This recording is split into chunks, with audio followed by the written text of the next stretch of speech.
Shri K Babu M L A കൂടി ചെയ്യുന്നു. Shri K Babu M L A അങ്ങും വലിയ ഫുട്ബോൾ ആരാധകനാണ്, മാത്രമല്ല താരവുമായിരുന്നു. മെസ്സിയും അർജന്റീനയും സംഘവും കേരളത്തിലേക്ക് വരുന്നു എന്ന വാർത്തയെ താങ്കൾ കേൾക്കുന്നത് എങ്ങനെയാണ്? ഞാൻ ആ വാർത്തയെ വളരെ സന്തോഷത്തോടുകൂടി സ്വാഗതം ചെയ്യാണ്. മെസ്സിക്ക് ഒരുപക്ഷെ മറ്റ് വിദേശ രാജ്യങ്ങളിൽ അർജന്റീന പ്രദേശങ്ങളിലൊക്കെ ഉള്ളതുപോലെ ആരാധകരുള്ള ഒരു സ്ഥലമാണ് കേരളം. അതുകൊണ്ട് മെസ്സിയുടെ വരവ് കേരളത്തിലെ മുഴുവൻ ജനങ്ങളും വളരെയേറെ സന്തോഷത്തോടുകൂടി സ്വാഗതം ചെയ്യുന്നതായിട്ട് ഒരു സംശയവുമില്ല. പക്ഷെ മെസ്സി വന്ന് കളിക്കുമോ എന്നുള്ളതിനെ സംബന്ധിച്ചിടത്തോളം ഇപ്പോ പറഞ്ഞത് മുഖവിലയ്ക്ക് എടുക്കുന്നു. പക്ഷെ അത് പൂർണ്ണമായിട്ടും യാഥാർത്ഥ്യമാകുമോ എന്നുള്ളതിനെ കുറിച്ച് എനിക്ക് അത്ര ബോധ്യമില്ല. അത് കുറെ കൂടി മുന്നോട്ട് പോയാലാണ് അറിയാൻ സാധിക്കുന്നത്.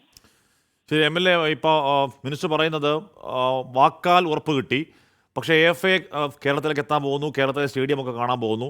നമുക്കറിയാം നമ്മുടെ കലൂർ സ്റ്റേഡിയമൊക്കെ ഗംഭീര സ്റ്റേഡിയമാണെങ്കിലും ഈ ലോകോത്തര നിലവാരത്തിലേക്കുള്ള സ്റ്റേഡിയമാണോ, ലൈസൻസിൻ്റെ അടക്കമുള്ള കാര്യങ്ങൾ ചെറിയ പ്രശ്നമുണ്ട്. അപ്പോൾ ഇതൊക്കെ കണ്ടവർക്ക് ബോധ്യപ്പെടണം എന്ന് പറയുകയാണ്. അപ്പോൾ ആ ബോധ്യം കേരളത്തിന് അർജന്റീനയോടും ഫുട്ബോളിനുള്ള വലിയ സ്നേഹമൊക്കെ AFAയുടെ ആ ബോധ്യത്തിൽ തീരുമാനമെടുക്കുന്നതിൽ ഒരു ഘടകമാവില്ലേ ശ്രീ കെ ബാബു?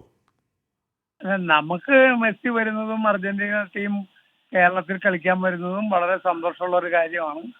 വളരെ അധികം കേരളത്തിലെ ഫുട്ബോളിനും ഇന്ത്യയിലെ ഫുട്ബോളിനും പോലും വളരെ കൂടുതൽ ആരാധകരുണ്ടാവും. പക്ഷെ മെസ്സി കളിക്കേണ്ട പല വിദേശ രാജ്യങ്ങളിലുള്ള കളികളിലും മെസ്സി പങ്കെടുക്കാതെ മാറി നിൽക്കുന്ന അനുഭവങ്ങൾ ഉണ്ടായിട്ടുണ്ട്.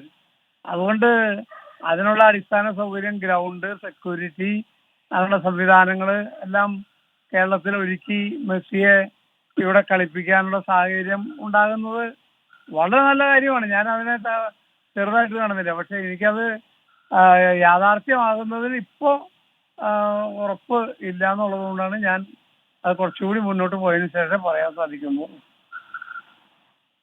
Thank you Shri K Babu.